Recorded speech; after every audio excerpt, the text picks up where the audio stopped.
حدیث نمبر 2701 المومنین سیدہ عائشہ رضی اللہ عنہا نے بیان کیا، رسول اللہ صلی اللہ علیہ وسلم جب احرام باندھنے کا ارادہ فرماتے تو آپ کو جو بہترین خوشبو میسر آتی وہ استعمال کرتے تھے، حتیٰ کہ میں اس کی چمک آپ کے سر اور داڑھی میں دیکھتی تھی۔ حکم الحدیث صحیح۔ حدیث نمبر 2702 المومنین سیدہ عائشہ رضی اللہ عنہا نے بیان کیا، میں نے 3 دن بعد بھی رسول اللہ صلی اللہ علیہ وسلم کو احرام باندھنے سے پہلے بہترین خوشبو لگایا کرتی تھی، حتیٰ کہ میں اس خوشبو کی چمک آپ کے سر اور داڑھی میں دیکھتی تھی۔ حکم الحدیث صحیح۔ حدیث نمبر 2703 المومنین سیدہ عائشہ رضی اللہ عنہا نے بیان کیا، میں نے 3 دن بعد بھی رسول اللہ صلی اللہ علیہ وسلم کی مانگ میں خوشبو کی چمک دیکھی۔ حکم الحدیث صحیح الاسناد۔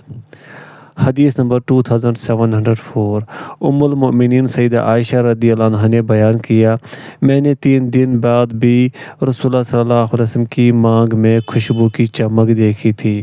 حکم الحدیث ما قبل سے مل کر صحیح۔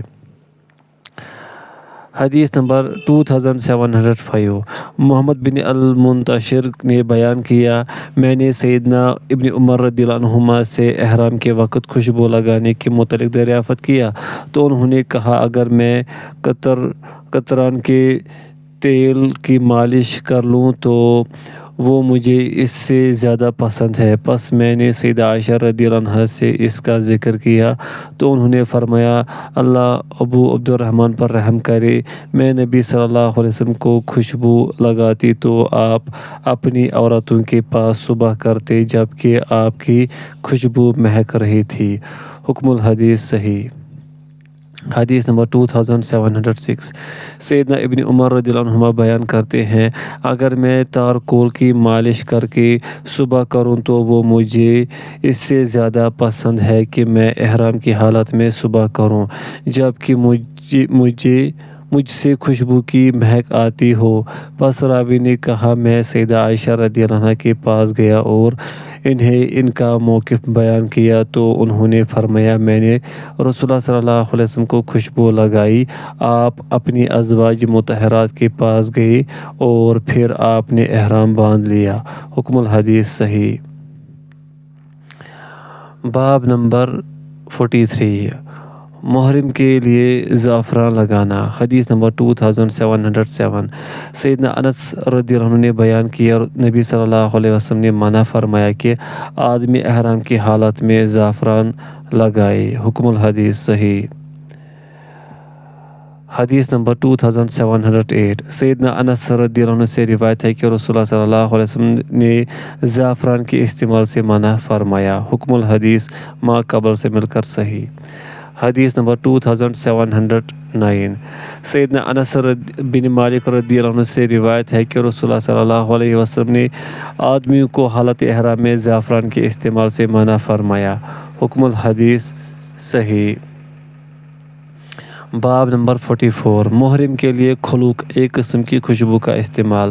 حدیث نمبر 2710 سیدنا یعلا رضی اللہ عنہ سے روایت ہے کہ ایک آدمی نبی صلی اللہ علیہ وسلم کی خدمت میں حاضر ہوا اور اس نے عمرہ کا احرام باندھا ہوا تھا اور وہ خلوق کے ساتھ لتھڑا ہوا تھا، تو اس نے عرض کیا، میں نے عمرہ کا احرام باندھا ہے، بس میں کیا کروں؟ نبی صلی اللہ علیہ وسلم نے فرمایا، تم نے اپنے حج میں جو کرنا تھا وہی اپنے عمرے میں کر۔ حکم الحدیث صحیح۔ حدیث نمبر 2711 سیدنا یعلا رضی اللہ عنہ نے بیان کیا، ایک آدمی رسول اللہ صلی اللہ علیہ وسلم کے پاس آیا جبکہ آپ جعران میں تھے، اس پر جبہ تھا اور اس نے اپنی داڑھی اور سر کو پیلا رنگ کیا ہوا تھا۔ اس نے عرض کیا، اللہ کے رسول صلی اللہ علیہ وسلم، اور میں اسے عمرہ بنا لوں؟ میں نے عمرہ کا احرام باندھا ہے اور آپ میری حالت دیکھ رہے ہیں۔ آپ نے فرمایا، جبہ اتار اور اپنے سے اس پہلے رنگ زعفران کو دھو دے اور اپنے حج میں جو کرنا ہے وہی اپنے عمرے میں کر۔ حکم الحدیث صحیح۔ باب نمبر 45 محرم کا سرما لگانا۔ حدیث نمبر 2712 سیدنا عثمان رضی اللہ عنہ نے بیان کیا رسول اللہ صلی اللہ علیہ وسلم نے محرم کے بارے میں جبکہ اس کے سر اور آنکھوں میں تکلیف ہو فرمایا کہ وہ ان پر ایلوے کی لیپ کرے۔ حکم الحدیث صحیح۔ باب نمبر 46 محرم کے لیے رنگین کپڑے پہننے کی کراہیت۔ حدیث نمبر 2713 محمد نے بیان کیا ہم سیدنا جابر رضی اللہ عنہ کے پاس آئے تو ہم نے ان سے نبی صلی اللہ علیہ وسلم کے حج کے متعلق سوال کیا تو انہوں نے ہمیں بیان کیا کہ رسول اللہ صلی اللہ علیہ وسلم نے فرمایا جس چیز کا مجھے بعد میں علم ہوا اگر اس کا پہلے علم ہو جاتا تو میں قربانی کے جانور کے ساتھ نہ لاتا اور اس کو عمرہ بنا دیتا تو جس کے پاس قربانی نہ ہو تو وہ حلال ہو جائے اور اس کو عمرہ کر دے۔ اور سیدنا علی رضی اللہ عنہ یمن سے آئے اور قربانی لائے اور رسول اللہ صلی اللہ علیہ وسلم مدینہ سے قربانی کا جانور ساتھ لائے تھے۔ فاطمہ رضی اللہ عنہا رنگ کیے ہوئے کپڑے پہنے ہوئے تھی اور سرما لگایا ہوا تھا۔ انہوں نے کہا میں غضبناک ہو کر رسول اللہ صلی اللہ علیہ وسلم سے مسئلہ پوچھنے کے لیے چلا اور عرض کیا اللہ کے رسول صلی اللہ علیہ وسلم فاطمہ رضی اللہ عنہ نے رنگ دار کپڑے پہن رکھے ہیں اور سرما بھی لگایا ہوا ہے اور انہوں نے کہا ہے کہ رسول اللہ صلی اللہ علیہ وسلم نے مجھے اس کا حکم فرمایا ہے۔ آپ صلی اللہ علیہ وسلم نے فرمایا اس نے سچ کہا ہے سچ کہا ہے میں نے اسے حکم فرمایا ہے کیونکہ سیدہ فاطمہ عمرہ کر کے احرام کھول چکی تھی۔ حکم الحدیث صحیح۔ باب نمبر 47 محرم کا چہرہ اور سر ڈھانپنا۔ حدیث نمبر 2714 سیدنا ابن عباس رضی اللہ عنہما سے روایت ہے کہ ایک آدمی اپنی سواری سے گر کر فوت ہو گیا تو رسول اللہ صلی اللہ علیہ وسلم نے فرمایا اسے پانی اور بیری کے پتوں کے ساتھ غسل دو اس کے دونوں کپڑوں میں اسے کفن دو سر اور چہرہ ننگا رکھو وہ قیامت کے دن تلبیہ پکارتا ہوا اٹھایا جائے گا۔ حکم الحدیث صحیح۔ حدیث نمبر 2715 سیدنا ابن عباس رضی اللہ عنہما نے بیان کیا ایک آدمی فوت ہو گیا تو نبی صلی اللہ علیہ وسلم نے فرمایا اسے پانی اور بیری کے پتوں سے غسل دو اس کے احرام کے کپڑوں میں کفن دو اس کے چہرے اور سر کو نہ ڈھانپو اس لیے کہ وہ قیامت کے دن تلبیہ پکارتا ہوا اٹھایا جائے گا۔ حکم الحدیث صحیح۔ باب نمبر 48 حج افراد۔ حدیث نمبر 2716 ام المومنین سیدہ عائشہ رضی اللہ عنہا سے روایت ہے کہ رسول اللہ صلی اللہ علیہ وسلم نے حج افراد کیا۔ حکم الحدیث صحیح۔ حدیث نمبر 2717 ام المومنین سیدہ عائشہ رضی اللہ عنہ نے فرمایا رسول اللہ صلی اللہ علیہ وسلم نے حج کے لیے احرام باندھا۔ حکم الحدیث صحیح۔ حدیث نمبر 2718 ام المومنین سیدہ عائشہ رضی اللہ عنہ نے فرمایا ہم ذی الحجہ کے ماہ میں روانہ ہوئے تو رسول اللہ صلی اللہ علیہ وسلم نے فرمایا جو صرف حج کے لیے احرام باندھنا چاہے تو وہ حج کے لیے احرام باندھے اور جو عمرہ کے لیے احرام باندھنا چاہے تو وہ عمرے کے لیے احرام باندھے۔ حکم الحدیث صحیح۔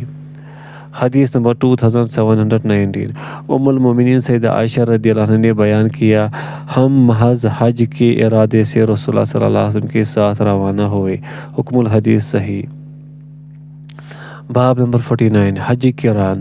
حدیث نمبر 2720 الصبی بن معبد نے بیان کیا میں ایک نصرانی اعرابی تھا پس میں نے اسلام قبول کر لیا میں جہاد کرنے کی خواہش رکھتا تھا پس میں نے حج اور عمرے کو اپنے اوپر فرض پایا تو میں اپنے خاندان کے ایک آدمی کے پاس آیا جس کا نام حریم بن عبداللہ تھا پس میں نے اسے سوال کیا تو اس نے کہا ان دونوں کو ایک ساتھ ملا لو پھر تمہارے پاس قربانی کا جو جانور موجود ہو اسے ذبح کر پس میں نے ان دونوں کا احرام باندھا جب ہم عزیب کے مقام پر آئے تو سلمان بن ربیعہ اور زید بن سوحان مجھے ملے اور میں ان دونوں حج کے ساتھ عمرہ کا تلبیہ پکارتا تھا ان دونوں میں سے ایک نے دوسرے سے کہا یہ اپنے اونٹ سے زیادہ سمجھدار نہیں پس میں سیدنا عمر رضی اللہ عنہ کے پاس آیا تو میں نے کہا امیر المومنین میں نے اسلام قبول کیا اور میں جہاد کرنے کی بہت خواہش رکھتا ہوں اور میں نے حج اور عمرے کو اپنے اوپر فرض پایا ہے پس میں حریم بن عبداللہ کے پاس آیا تو میں نے کہا میں نے حج اور عمرے کو اپنے اوپر فرض پایا ہے۔ اس نے کہا ان دونوں کو اکٹھا کر، پھر تمہارے پاس جو قربانی موجود ہو اسے ذبح کر۔ پس میں نے دونوں کا احرام باندھ لیا۔ جب میں عزیب کے مقام پر آیا تو سلمان بن ربیع اور زید بن سوحان مجھے ملے، تو ان میں سے ایک نے دوسرے سے کہا یہ اپنے اونٹ سے زیادہ سمجھدار نہیں۔ پس عمر رضی اللہ عنہ نے فرمایا تمہیں اپنے نبی صلی اللہ علیہ وسلم کی سنت کی طرف رہنمائی کر دی گئی۔ حکم الحدیث صحیح۔ حدیث نمبر 2721۔ شقیق نے بیان کیا الصبی نے ہمیں بیان کیا تو اسی مثل ذکر کیا۔ انہوں نے کہا میں سیدنا عمر رضی اللہ عنہ کے پاس آیا تو میں نے انہیں یا حنا کے علاوہ اسی طرح بیان کیا۔ حکم الحدیث صحیح۔ حدیث نمبر 2722۔ ابو وائل نے بیان کیا کہ بنو تغلب کا الصبی بن معبد نامی شخص نصرانی تھا، پس وہ مسلمان ہو گیا۔ اس نے جو پہلا حج کیا اس میں حج اور عمرے کا ایک ساتھ تلبیہ پکارا۔ وہ اسی طرح ان دونوں کا ایک ساتھ تلبیہ پکار رہا تھا تو وہ سلمہ بن ربیع اور زید بن سوحان کے پاس سے گزرا۔ ان میں سے ایک نے کہا تم اپنے اس اونٹ سے بھی زیادہ گمراہ نہ سمجھ ہو۔ الصبی نے کہا پس یہ بات میرے ذہن میں رہی حتیٰ کہ میں سیدنا عمر بن خطاب رضی اللہ عنہ سے ملا تو میں نے ان سے اس کا ذکر کیا۔ انہوں نے فرمایا تم نے اپنے نبی صلی اللہ علیہ وسلم کی سنت کو پا لیا۔ شقیق نے کہا میں اور مسروق بن اجدع الصبی بن معبد کے پاس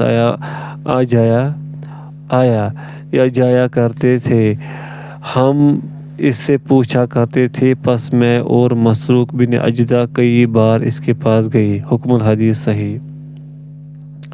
حدیث نمبر 2723۔ مروان بن حکم نے بیان کیا میں سیدنا عثمان رضی اللہ عنہ کے پاس بیٹھا ہوا تھا تو انہوں نے سیدنا علی رضی اللہ عنہ کو عمرے اور حج کا تلبیہ پکارتے ہوئے سنا، تو انہوں نے کہا کیا آپ کو اس سے منع نہیں کیا گیا تھا؟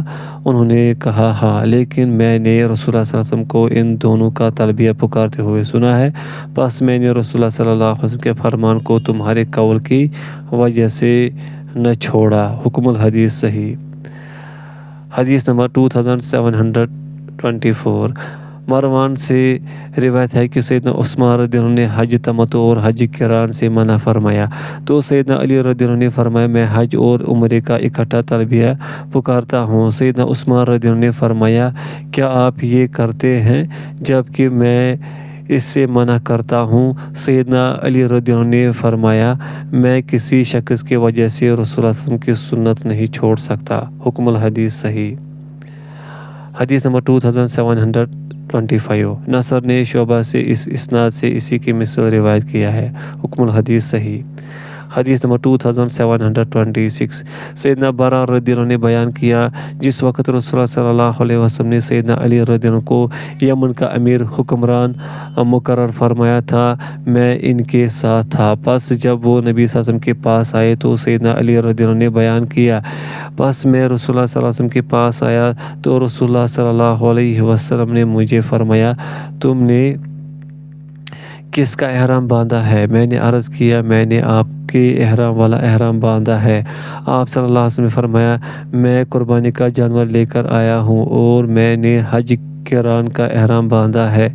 اور آپ صلی اللہ علیہ وسلم نے اپنے اصحاب سے فرمایا جس چیز کا مجھے بعد میں علم ہوا اگر میں اسے پہلے جان لیتا تو میں بھی اسی طرح کرتا جس طرح تم نے کیا ہے، لیکن میں قربانی کا جانور ساتھ لے کر آیا ہوں اور میں نے حج قران کا احرام باندھا ہے۔ حکم الحدیث صحیح۔ حدیث نمبر 2727۔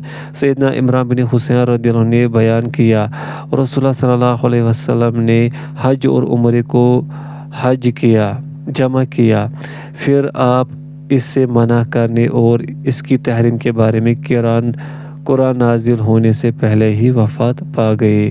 حکم الحدیث صحیح۔ حدیث نمبر 2728 عمران رضی اللہ عنہ سے روایت ہے رسول اللہ صلی اللہ علیہ وسلم نے حج اور عمرے کو اکٹھا کیا، پھر اس بارے میں کوئی کتاب قرآن حکیم کا حکم نازل ہوئی اور نہ ہی نبی صلی اللہ علیہ وسلم نے ان دونوں سے منع فرمایا، اور ان دونوں کے بارے جس نے کہا وہ اپنی رائے سے کہا ہے۔ حکم الحدیث صحیح۔ حدیث نمبر 2729 سیدنا عمران بن حسین رضی اللہ عنہما نے بیان کیا، ہم نے رسول اللہ صلی اللہ علیہ وسلم کے ساتھ حج تمتع کیا۔ ابو عبد الرحمن نے فرمایا اسماعیل بن مسلم 3 ہے، یہ ان میں سے ایک ہے، اس میں کوئی مذائقہ نہیں، اور اسماعیل بن مسلم ایک ایسے شیخ ہیں وہ ابو الطفیل اس سے روایت کرتے ہیں، ان میں بھی کوئی حرج نہیں، اور اسماعیل بن مسلم زہری اور حسن سے روایت کرتا ہے، وہ متروک الحدیث ہے۔ حکم الحدیث صحیح۔ حدیث نمبر 2730 سیدنا انس رضی اللہ عنہ بیان کرتے ہیں، میں نے رسول اللہ صلی اللہ علیہ وسلم کو فرماتے ہوئے سنا، عمرے اور حج کے لیے حاضر ہوں، عمرے اور حج کے لیے حاضر ہوں۔ حکم الحدیث صحیح۔ حدیث نمبر 2731 سیدنا انس رضی اللہ عنہ نے بیان کیا، میں نے رسول اللہ صلی اللہ علیہ وسلم کو ان دونوں کا تلبیہ پکارتے ہوئے سنا۔ حکم الحدیث صحیح۔ حدیث نمبر 2732 بکر بن عبداللہ مزنی کہتے ہیں، سیدنا انس رضی اللہ عنہ نے بیان کیا، میں نے نبی صلی اللہ علیہ وسلم کو عمرے اور حج کا ایک ساتھ تلبیہ پکارتے ہوئے سنا۔ میں نے اس کے متعلق ابن عمر رضی اللہ عنہما سے ذکر کیا تو انہوں نے فرمایا، آپ نے اکیلے حج کا تلبیہ پکارا۔ پس میں انس رضی اللہ عنہ سے ملا تو ان سے سیدنا ابن عمر رضی اللہ عنہما کا موقف پیش کیا تو انس رضی اللہ عنہ نے فرمایا، تم ہمیں بچہ ہی سمجھتے ہو، میں نے رسول اللہ صلی اللہ علیہ وسلم کو فرماتے ہوئے سنا، میں عمرے اور حج کے لیے ایک ساتھ حاضر ہوں۔ حکم الحدیث صحیح۔ باب نمبر 50 حج تمتع حدیث نمبر 2733 سیدنا عبداللہ بن عمر رضی اللہ عنہما نے بیان کیا، رسول اللہ صلی اللہ علیہ وسلم نے حجۃ الوداع میں حج تمتع کیا اور قربانی کا جانور بھیجا، ذوالحلیفہ کے مقام پر قربانی کا جانور آپ کے ساتھ تھا۔ رسول اللہ صلی اللہ علیہ وسلم نے پہلے عمرے کا احرام باندھا اور پھر حج کا احرام باندھا، اور لوگوں نے رسول اللہ صلی اللہ علیہ وسلم کے ساتھ حج تمتع کیا۔ لوگوں میں سے کچھ حضرات قربانی کے جانور ساتھ لائے تھے، اور ان میں سے کچھ ایسے تھے جو قربان کے جانور ساتھ نہیں لائے تھے۔ جب رسول اللہ صلی اللہ علیہ وسلم مکہ پہنچے تو آپ نے لوگوں سے فرمایا، تم میں سے جو قربانی کا جانور ساتھ لایا ہے وہ اپنے لیے کسی ایسی جگہ کو حلال نہ جانے جو اس پر حرام تھی، حتیٰ کہ وہ حج کر لے، اور جو اپنے ساتھ قربانی کا جانور نہیں لایا وہ بیت اللہ کا طواف کرے، صفا اور مروہ کی سعی کرے، بال کترائے اور احرام کھول دے، پھر وہ حج کے لیے احرام باندھے اور قربانی کرے، اور جو قربانی کا جانور نہ پائے تو وہ حج کے دوران 3 روزے رکھے، اور جب اپنے گھر پہنچ جائے تو 7 روزے وہاں رکھے۔ پس رسول اللہ صلی اللہ علیہ وسلم جس وقت مکہ پہنچے تو آپ نے طواف کیا، سب سے پہلے رکن حجر اسود کا استلام کیا، 7 چکروں میں سے 3 چکر تیز تیز چل کر لگائے اور 4 چکر عام چال چل کر لگائے۔ پھر جس وقت بیت اللہ کا طواف مکمل کر چکے تو آپ نے مقام ابراہیم کے پاس 2 رکعتیں پڑھی، پھر سلام پھیرا تو صفا تشریف لائے اور آپ نے صفا اور مروہ کے 7 چکر لگائے، پھر آپ نے احرام نہیں کھولا حتیٰ کہ آپ نے قربانی کے دن قربانی کی، بیت اللہ کا طواف افاضہ کیا، پھر آپ کے لیے احرام کی وجہ سے جو چیزیں حرام تھی وہ حلال ہو گئی، اور جو شخص اپنے ساتھ قربانی کا جانور لایا تھا اس نے بھی اسی طرح کیا جس طرح رسول اللہ صلی اللہ علیہ وسلم نے کیا تھا، اور کچھ لوگ قربانی کا جانور ساتھ لائے تھے۔ حکم الحدیث صحیح۔ حدیث نمبر 2734 سعید بن مسیب بیان کرتے ہیں، سیدنا علی اور سیدنا عثمان رضی اللہ عنہم نے حج کیا، بس جب ہم راستے میں تھے تو سیدنا عثمان نے سیدنا علی رضی اللہ عنہما کو حج تمتع سے منع فرمایا، تو سیدنا علی رضی اللہ عنہ نے فرمایا، جب تم دیکھو کہ انہوں نے کوچ کر لیا ہے تو تم بھی کوچ کرو۔ بس سیدنا علی رضی اللہ عنہ اور ان کے ساتھیوں نے عمرے کا تلبیہ پکارا تو سیدنا عثمان رضی اللہ عنہ نے انہیں منع نہ فرمایا۔ سیدنا علی رضی اللہ عنہ نے فرمایا کیا مجھے بتایا نہیں گیا کہ آپ تمتع سے منع کرتے ہیں؟ انہوں نے فرمایا ہاں۔ علی رضی اللہ عنہ نے ان سے فرمایا کیا آپ نے سنا نہیں کہ رسول اللہ صلی اللہ علیہ وسلم نے تمتع کیا ہے؟ انہوں نے فرمایا ہاں۔ حکم الحدیث صحیح۔ حدیث نمبر 2735 محمد بن عبداللہ بن حارث بن نوفل بن حارث بن عبد المطلب سے روایت ہے کہ انہوں نے سعد بن ابی وقاص اور ضحاک بن قیس رضی اللہ عنہما کو اس سال حج تمتع کا ذکر کرتے ہوئے سنا جس سال سیدنا معاویہ بن ابی سفیان رضی اللہ عنہما نے حج کیا تھا۔ ضحاک نے کہا اسے صرف وہی کرے گا جو اللہ تعالیٰ کے حکم سے نابلد ہو۔ تو سعد رضی اللہ عنہ نے فرمایا بھتیجے تم نے جو کہا ہے برا کہا ہے۔ ضحاک نے کہا سیدنا عمر بن خطاب رضی اللہ عنہ اس سے منع فرماتے ہیں۔ سیدنا سعد رضی اللہ عنہ نے فرمایا رسول اللہ صلی اللہ علیہ وسلم نے یہ کیا ہے اور ہم نے یہ آپ کے ساتھ کیا ہے۔ حکم الحدیث ضعیف الاسناد۔ حدیث نمبر 2736 سیدنا ابو موسیٰ رضی اللہ عنہ سے روایت ہے کہ وہ تمتع کا فتویٰ دیا کرتے تھے۔ ایک آدمی نے ان سے کہا اپنی بعض فتوے سوچ سمجھ کر دیا کرو اس لیے کہ آپ کو معلوم نہیں کہ بعد میں امیر المومنین نے اس عبادت کے بارے میں کیا نیا حکم دیا ہے۔ حتیٰ کہ میں ان سے ملا اور دریافت کیا تو سیدنا عمر رضی اللہ عنہ نے فرمایا مجھے معلوم ہے کہ نبی صلی اللہ علیہ وسلم نے فرمایا نبی صلی اللہ علیہ وسلم نے کیا ہے لیکن مجھے یہ پسند نہیں کہ وہ پیلو کے درختوں تلے اپنے ازواج کے ساتھ شب باشی کرے پھر حج کے لیے روانہ ہو اور ان کے سروں سے پانی کے قطرے ٹپک رہے ہو۔ حکم الحدیث صحیح۔ حدیث نمبر 2737 سیدنا ابن عباس رضی اللہ عنہما نے بیان کیا میں نے سیدنا عمر رضی اللہ عنہ کو فرماتے ہوئے سنا اللہ کی قسم میں تمہیں حج تمتع سے منع کرتا ہوں حالانکہ وہ اللہ کی کتاب میں ہے۔ رسول اللہ صلی اللہ علیہ وسلم نے اسے کیا بھی ہے اور حج کے ساتھ عمرہ۔ حکم الحدیث صحیح الاسناد۔ حدیث نمبر 2738 طاؤس نے بیان کیا سیدنا معاویہ رضی اللہ عنہ نے سیدنا ابن عباس رضی اللہ عنہما سے فرمایا کیا آپ کو معلوم ہے کہ میں نے مروہ کے پاس رسول اللہ صلی اللہ علیہ وسلم کے سر کے بال کترے تھے؟ انہوں نے کہا نہیں۔ سیدنا ابن عباس رضی اللہ عنہ فرماتے ہیں یہ سیدنا معاویہ رضی اللہ عنہ لوگوں کو حج تمتع سے منع فرماتے ہیں جبکہ نبی صلی اللہ علیہ وسلم نے حج تمتع کیا ہے۔ حکم الحدیث صحیح۔ حدیث نمبر 2739 سیدنا ابو موسیٰ رضی اللہ عنہ نے بیان کیا میں رسول اللہ صلی اللہ علیہ وسلم کی خدمت میں حاضر ہوا جبکہ آپ بطحا میں تھے۔ آپ صلی اللہ علیہ وسلم نے فرمایا تم نے کس کا احرام باندھا ہے؟ میں نے عرض کیا میں نے نبی صلی اللہ علیہ وسلم کے احرام کے ساتھ ہی احرام باندھا ہے۔ آپ صلی اللہ علیہ وسلم نے فرمایا کیا تم کوئی قربانی کا جانور ساتھ لائے ہو؟ میں نے کہا نہیں۔ آپ صلی اللہ علیہ وسلم نے فرمایا بیت اللہ کا طواف کر صفا مروہ کی سعی کر اور پھر احرام کھول دے۔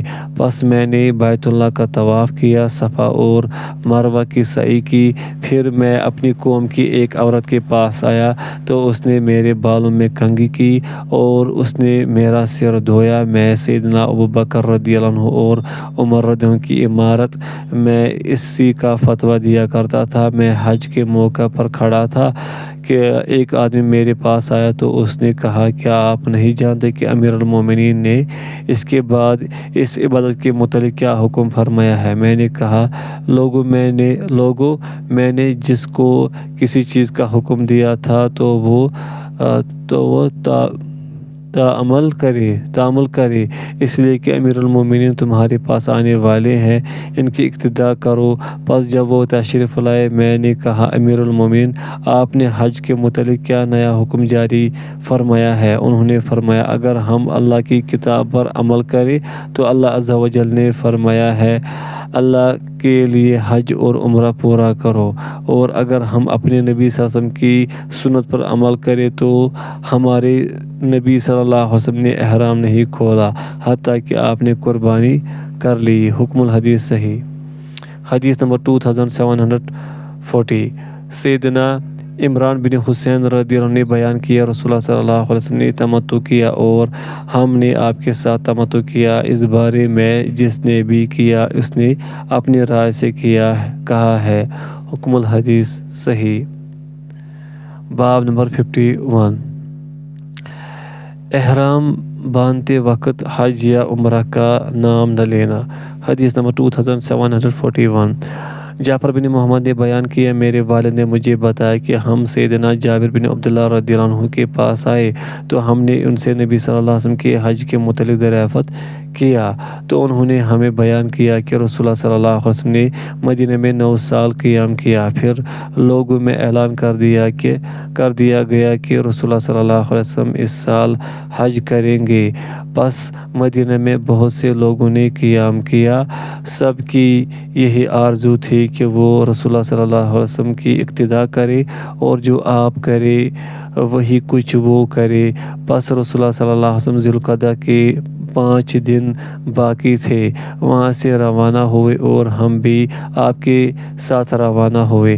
سیدنا جابر رضی اللہ عنہ نے بیان کیا، رسول اللہ صلی اللہ علیہ وسلم ہمارے درمیان موجود تھے، آپ پر قرآن نازل ہوتا تھا اور آپ اس کی تفسیر جانتے تھے، آپ نے جو عمل کیا وہ ہم نے کیا، بس ہم روانہ ہوئے تو ہم نے صرف حج کی نیت کی تھی۔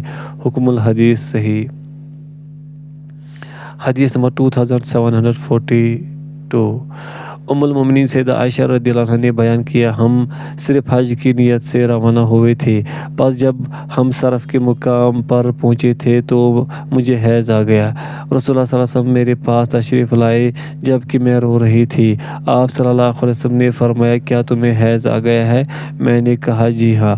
آپ صلی اللہ علیہ وسلم نے فرمایا، یہ ایسی چیز ہے جسے اللہ عز و جل نے آدم علیہ السلام کی بیٹیوں پر لکھ دیا ہے، پس بیت اللہ کے طواف کے علاوہ باقی سارے مناسک ادا کرو جس طرح باقی احرام والے ادا کرتے ہیں۔ حکم الحدیث صحیح۔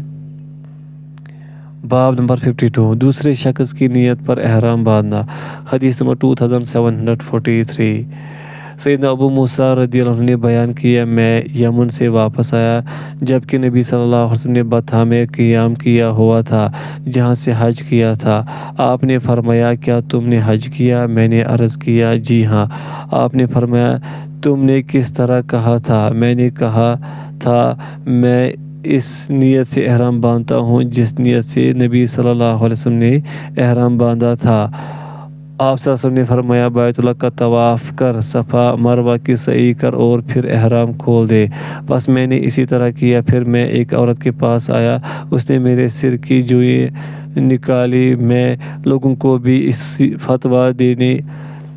کا فتویٰ دینے لگا، حتیٰ کہ عمر رضی اللہ عنہ کی خلافت کا دور آیا تو ایک آدمی نے ان سے کہا، ابو موسیٰ فتویٰ سوچ سمجھ کر دیا کرو، اس لیے کہ آپ نہیں جانتے کہ آپ کے بعد امیر المومنین نے حج کے متعلق کیا نیا حکم جاری کیا ہے۔ سیدنا ابو موسیٰ رضی اللہ عنہ نے فرمایا، لوگوں میں نے جسے فتویٰ دیا ہے وہ توقف کرے، اس لیے کہ امیر المومنین تشریف لانے والے ہیں، بس تم ان کی اقتداء کرنا۔ سیدنا عمر رضی اللہ عنہ نے فرمایا، اگر ہم اللہ کی کتاب پر عمل کریں تو وہ ہمیں حج اور عمرہ پورا کرنے کا حکم دیتا ہے، اور اگر ہم نبی صلی اللہ علیہ وسلم کی سنت پر عمل کریں تو نبی صلی اللہ علیہ وسلم نے احرام نہیں کھولا حتیٰ کہ اپنی قربانی کی جگہ پہنچ گئی، یعنی منی اور 10 ذی الحجہ۔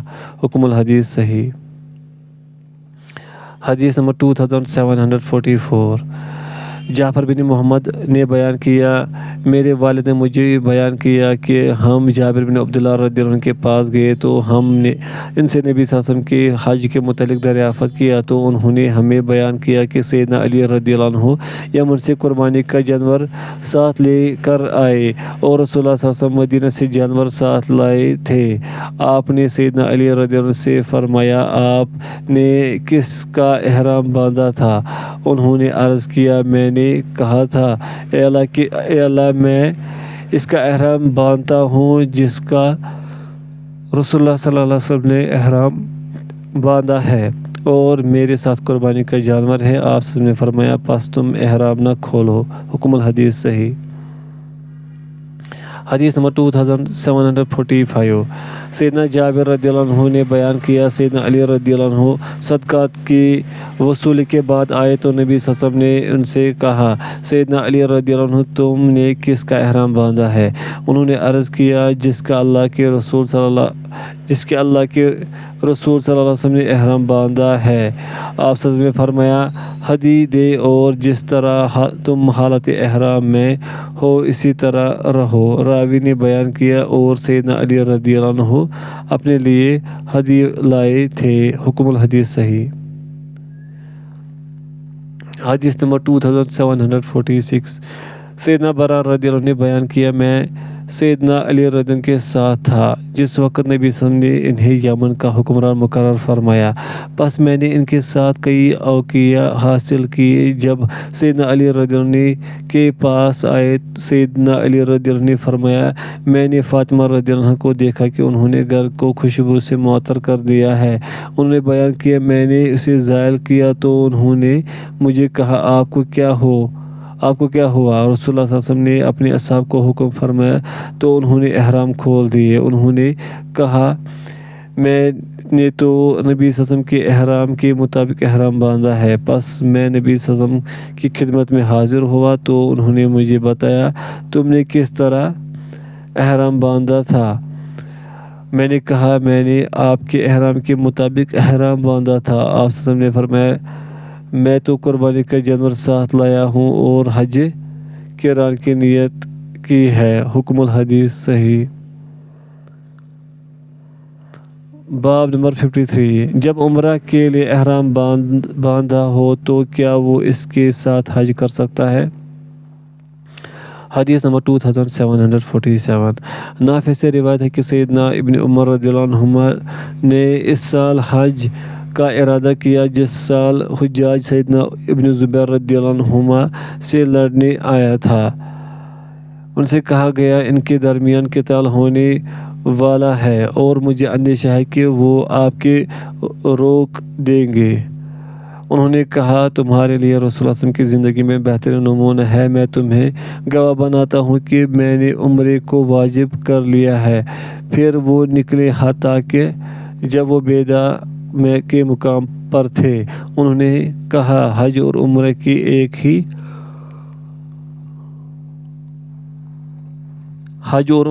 ایک ہی حالت ہے۔ میں تمہیں گواہ بناتا ہوں کہ میں نے اپنے عمرے کے ساتھ حج واجب کر لیا۔ اور انہوں قدیم کے مقام سے قربانی کا جانور خریدا اور اسے ساتھ لے گئے۔ پھر وہ ان دونوں کا اکٹھا احرام باندھ کر چلے حتیٰ کہ پہنچے بیت اللہ کا طواف کیا اور صفا و مروہ کی سعی کی۔ اس سے زیادہ کچھ نہ کیا۔ قربانی کی نہ سر کے بال منڈوائے اور نہ بال کترائے اور جو چیز حرام ہوئی تھی اس سے کوئی چیز حلال نہ ہوئی حتیٰ کہ قربانی کا دن آ گیا۔ انہوں نے قربانی کی سر کے بال منڈائے اور انہوں نے سمجھا کہ انہوں نے حج اور عمرے کا طواف اول ہی کیا۔ اور سیدنا ابن عمر رضی اللہ عنہما نے فرمایا رسول اللہ صلی اللہ علیہ وسلم نے اسی طرح کیا۔ حکم الحدیث صحیح۔ باب نمبر 54 تلبیہ کے الفاظ حدیث نمبر 2748 سیدنا عبداللہ بن عمر رضی اللہ عنہما نے بیان کیا میں نے رسول اللہ صلی اللہ علیہ وسلم کو تلبیہ پکارتے ہوئے سنا میں حاضر ہوں اے اللہ میں حاضر ہوں میں حاضر ہوں تیرا کوئی شریک نہیں میں حاضر ہوں بے شک ہر قسم کی حمد تمام نعمتیں اور ساری بادشاہت تیری ہی لیے ہے تیرا کوئی شریک نہیں۔ سیدنا عبداللہ رضی اللہ عنہ فرمایا کرتے تھے رسول اللہ صلی اللہ علیہ وسلم ذوالحلیفہ کے مقام پر 2 رکعتیں پڑھا کرتے تھے۔ پھر جب ذوالحلیفہ کے مسجد کے پاس اونٹنی آپ کو لے کر سیدھی کھڑی ہو گئی تو آپ نے ان کلمات کے ساتھ تلبیہ پکارا۔ حکم الحدیث صحیح۔ حدیث نمبر 2749 سیدنا عبداللہ بن عمر رضی اللہ عنہما نبی صلی اللہ علیہ وسلم سے روایت کرتے ہیں کہ آپ فرمایا کرتے تھے لبیک اللہم لبیک لبیک لا شریک لک لبیک ان الحمد والنعمت لک والملک لا شریک لک۔ حکم الحدیث صحیح۔ حدیث نمبر 2750 سیدنا ابن عمر رضی اللہ عنہما سے نے بیان کیا رسول اللہ صلی اللہ علیہ وسلم کا تلبیہ یہ تھا لبیک اللہم لبیک لبیک لا شریک لک لبیک ان الحمد والنعمت لک والملک لا شریک لک۔ حکم الحدیث صحیح۔